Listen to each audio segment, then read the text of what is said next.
Before we jump into the video, I want to give a special shout out to our veterans as this video is releasing on Veterans Day, and give a special thanks to even our local vet, Keith.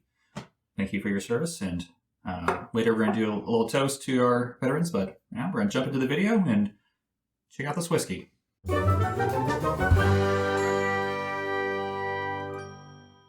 Welcome to the Bomb Shelf. I'm Josh. I'm Keith. And I'm Eric. We're going to check out this whiskey. Joyce, can you tell us what we're drinking?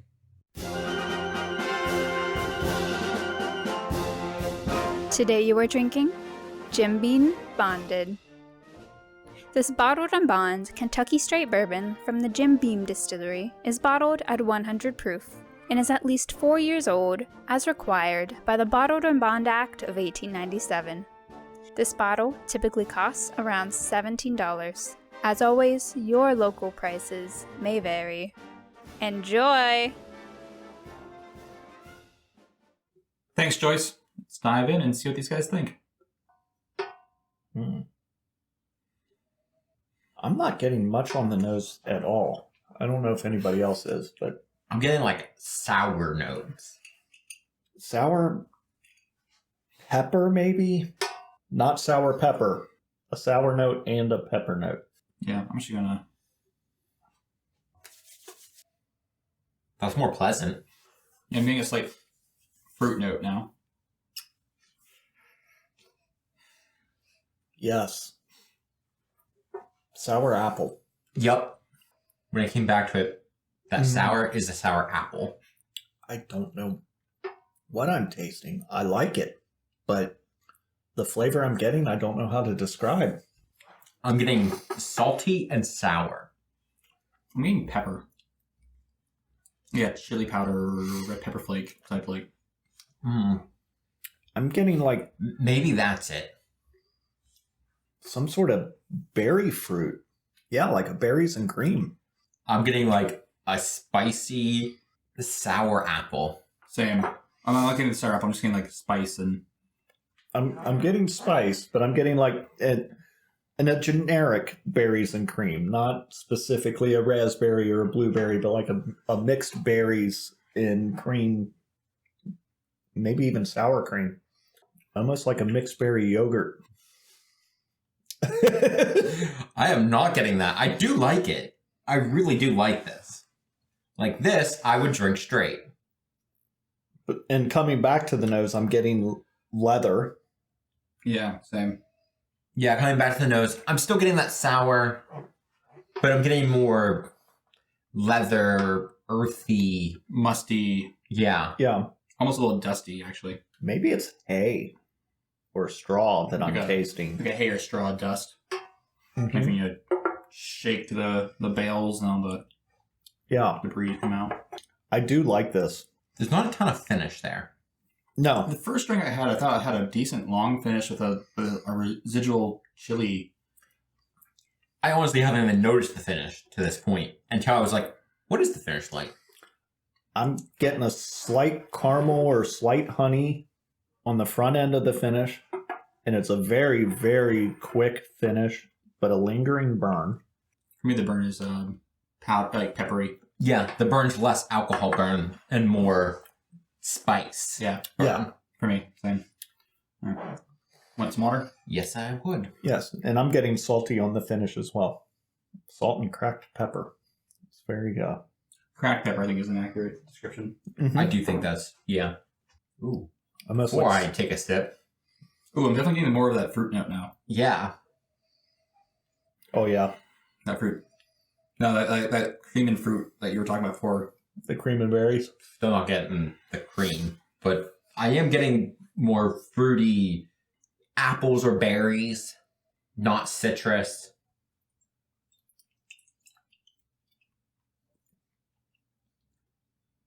Ooh. Getting way more spice. Yes, and it's a much Like chili, cracked pepper.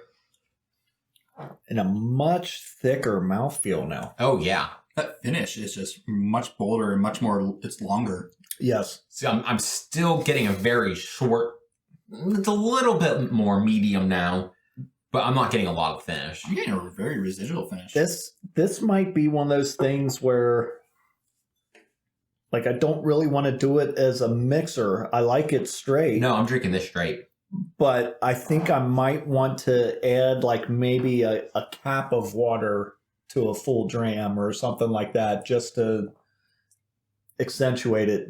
Or Yeah, I'm not drinking this neat. I am drinking this with some water. I can go either way with it.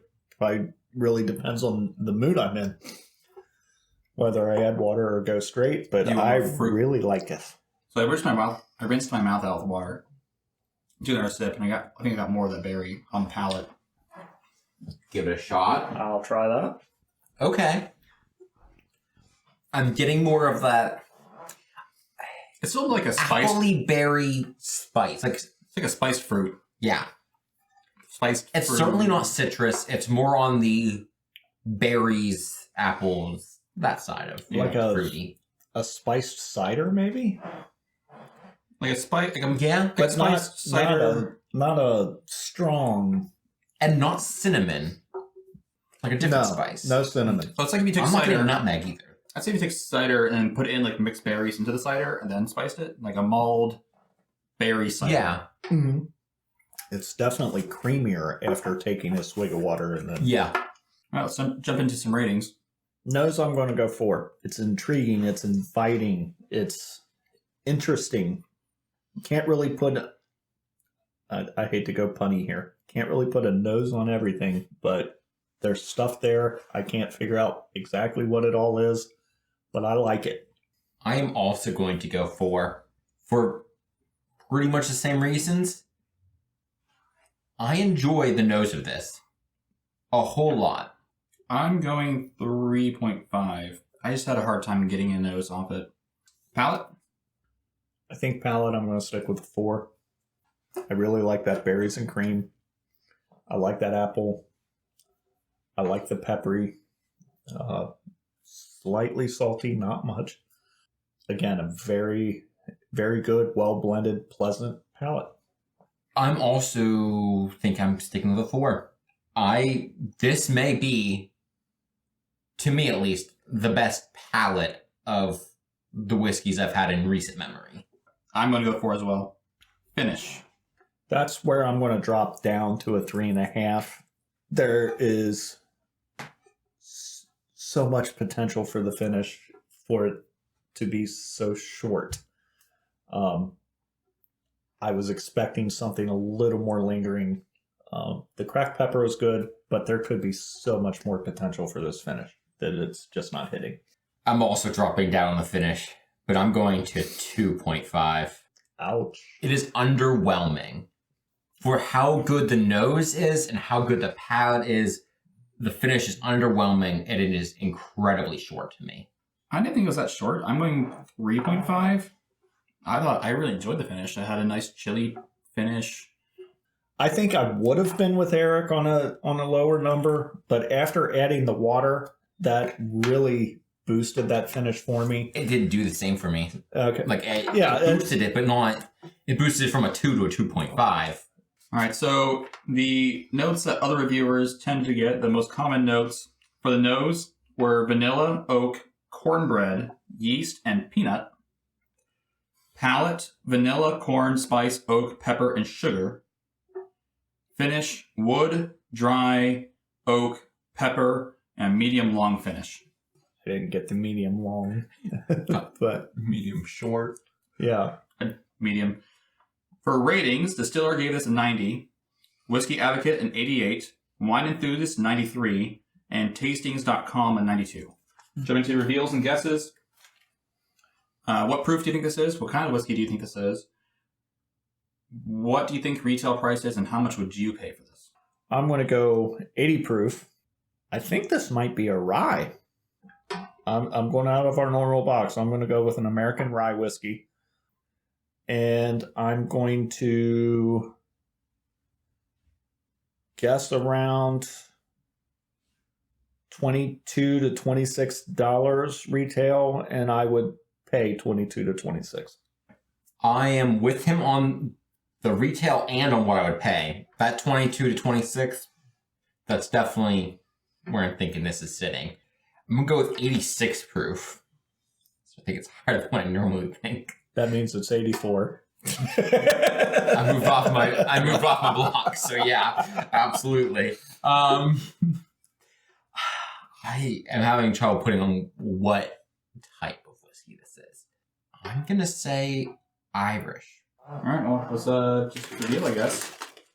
So I paid 17.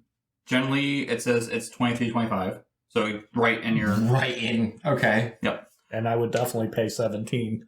Oh, yeah. Yeah, if I'm willing to pay 26. Absolutely. Yeah. I'm going to talk about the mash bill real quick, since you guys said two things. So obviously, for you, that means it's not Irish. Yep, sure does. This is a 75% corn, 13% rye, 12% malted barley, Kentucky straight bourbon. Wow. It is 100 proof. I knew it was higher. Did not expect that high. Is it a 4-year? It's at least 4 years. I don't know the ages, though. Okay. It's at least 4 years because it is a straight bourbon with no age statement. But it's not a bottled and bond, then? It is a bottled and bond. It is. This is Jim Beam bottled and bond. Nice. So Jim Beam has to be a minimum 4 years to be bottled and bond. Doesn't have to. It can be any age. So for those who don't know, bottled and bond means that it is at least 4 years old. It is distilled and barreled in one distillation season. One master distiller. Government secured warehouse. Government bonded warehouse. And then it has to be bottled at 100 proof. So a lot of whiskeys, they have blends of different years combined together. So some maybe younger whiskeys mixed with some older whiskeys to get a consistent profile. All the whiskeys in this bottle are from Jim Beam Distillery with one master distiller and all from the same age. So they are, every single whiskey in here is from within a 3-month window. So no mixtures of different ages. They may be from different parts of the warehouse, which is a big impact, but they're all from the same distillation season. Some other information that we do have about this is the same mash bill as all Jim Beam products, including Knob Creek and Old Crow. And the most recent release they've done is the Old Tub. So really, from what I know, besides age, the only difference between this product and the new Old Tub product is that this one is, I believe, charcoal filtered. I'm not positive, that's to find out. But I believe it's charcoal filtered, and the Old Tub is unfiltered. So if the ages are the same, then they're the exact same product. So this is a new charred oak, number 4 char is what Jim Beam uses. And entry point was 125 for the proof. So instead of our usual toast, Keith has a special toast for our veterans. Keith? We are veterans. We left home as teenagers for an unknown adventure. We loved our country enough to defend it and protect it with our own eyes. We said goodbye to friends and family and everything we knew. We learned the basics and then we scattered in the wind to the far corners of the earth. We found new friends and made new family. We became brothers and sisters regardless of color, race, or creed. We had plenty of good times, plenty of bad times. We didn't get enough sleep. We smoked and drank too much. We picked up both good and bad habits. We worked hard, and we played harder. We didn't earn a great wage. We experienced the happiness of mail call and the sadness of missing important events. We grew up fast, and yet somehow we never grew up at all. We didn't know when, or even if, we were ever going to see home again. We fought for our freedom, as well as the freedom of others. Some of us saw actual combat, some of us didn't. Some of us saw the world, some of us didn't. Some of us dealt with physical warfare. Most of us dealt with psychological warfare. We have seen and experienced and dealt with things that we can't fully describe or explain, as not all of our sacrifices were physical. We participated in time-honored ceremonies and rituals with each other, strengthening our bonds and our camaraderie. We counted on each other to get our job done and sometimes to survive it at all. We've dealt with victory. We've dealt with tragedy. We've celebrated and we've mourned. We lost a few along the way. When our adventure was over, some of us went back home. Some of us started somewhere new, and some of us never came home at all. We have told amazing and hilarious stories of our exploits and our adventures. We share an unspoken bond with each other that most people don't experience and very few understand. We speak highly of our own branch of service and poke fun at the other branches. We know, however, that if needed, we will be there for our brothers and sisters and stand together as one in a heartbeat. Being a veteran is something that had to be earned, and it can never be taken away. It has no monetary value, but at the same time, it's a priceless gift.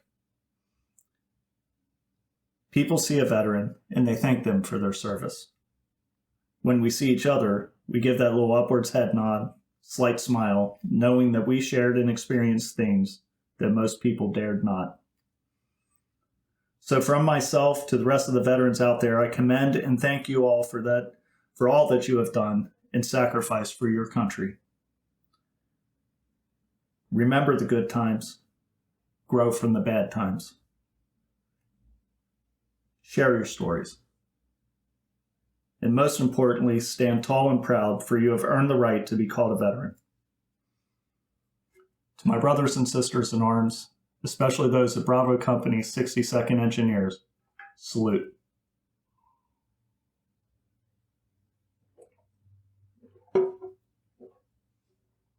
And to the fallen.